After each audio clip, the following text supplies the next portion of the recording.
It's honestly kind of crazy to think about that the ROG Ally is quickly approaching 2 years old. Even in such a brief span of time, the industry has changed so much. They were the original Steam Deck competitor.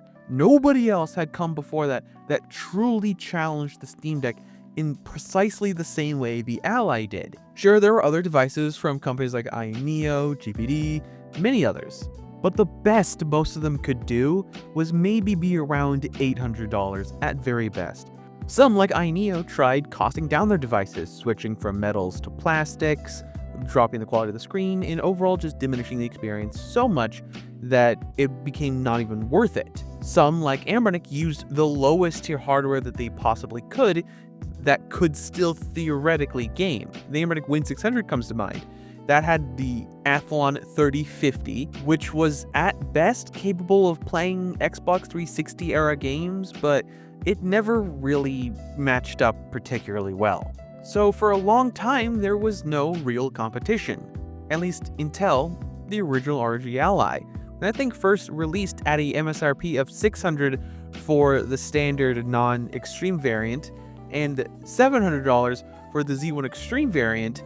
It was a killer deal. It was the closest any company has come to making a product as close in price and feature-rich as the Steam Deck. But that came with complications of its own.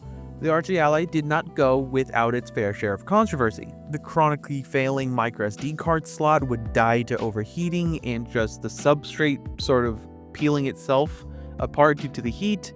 And then the whole RMA process scandal from Asus, completely scamming people out of money or just denying repairs because they claimed it was out of warranty even though the damage was there before. That situation still leaves some people incredibly upset and vowing never to buy another product from them again, which is all honesty very fair. But this ROG Ally has always been one of my favorite devices. I've always appreciated how much more compact the Ally is in comparison to many of the other handhelds out there in this world, like the Steam Deck and the Legion Go. Those are two very chonky handhelds. That's not necessarily a bad thing, it's just something that is immediately apparent when you're comparing them to the original Ally. And with time, the Ally has been honestly one of my favorite devices to recommend, not because I particularly like Asus or I think the ROG Ally is without fault, but it's consistently one of the best deals out there. It is pretty easy to find an Ally around $300 if you're crafty, looking at eBay, comparing open box pricing, looking at Amazon, but you can currently buy a brand new Z1 Extreme equipped ROG Ally off of Amazon for about $475. I talked about this in my video that went up on Friday. It is just an amazing deal. Open box pricing for the non-extreme variant also gets even cheaper. Granted, that one is less good overall, putting it somewhere closer to the Steam Deck in terms of performance, so it's not necessarily worth it unless you, in particular, really prefer the Windows experience over SteamOS, so in no world would I genuinely recommend the Z1 non-extreme version of the Ally unless you were looking for something in the cheapest bracket possible that exclusively ran Windows. But for the Z1 Extreme, you can find that for about $450, $430 open box at places like Best Buy, or if you're really crafty on eBay, $350 to $400 fairly common. If you want a deal like that, you should be patient. It takes time for those things to happen.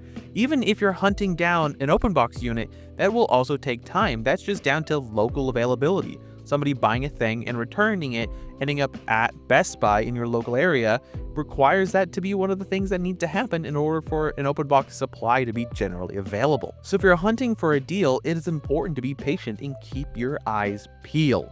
And in those almost 2 years, performance hasn't really changed all that much. There hasn't been a new generation until very, very recently that is worth anything. With how expensive those devices are inevitably going to be, I can still see a world where people would argue just to buy the last generation handhelds. Because honestly, I would do the same exact thing. The Z1 Extreme found in the Ally still puts up decent numbers, especially if you take a look at one of the devices that have sort of refreshed this whole Z1 architecture, the ROG Ally X. The mid-generation refresh you could truly see how hard this thing can actually be pushed and just giving it a little bit of extra memory. So the Z1 found in the original Ally is still pretty decent in putting up some pretty decent numbers when gaming, making it an incredible value. And with proper SteamOS support coming or has already been released, depending on when you're watching this video, it is honestly an amazing device for people who don't even actually want it as a Windows device. They could potentially install SteamOS on it for a much better console-like experience. Or if you wanted a different flavor, there's always Bazite. And if you care primarily for emulation, I've even seen people get stuff like Batacera to run on this thing. Always been more partial to something like EmuDeck, which made its way to Windows not too long ago. A quick, easy, simple way for you to get all your emulation stuff all set up with a click of a button. But in all honesty, if you're buying this exclusively for emulation, I think that's a little overkill.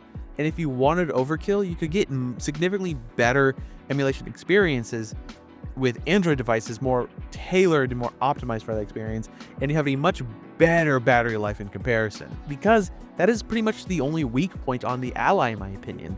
Its battery.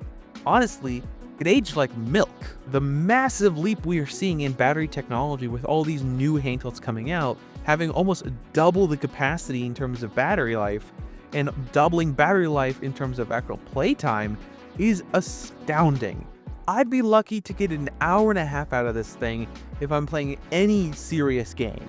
3 to 4 if I was playing like an indie title, but that is truly best case scenario. If you intend on buying something like this, I would highly recommend you pick up a battery bank. For competition for the Ally, there honestly really wasn't much until the Legion Go came on later in its life, about 8 months later, but that was positioned higher up the market chain, so most people probably still would have bought in the Ally regardless, because the Legion Go offered just a wildly different use case proposition than what people would have bought the Ally for in the first place.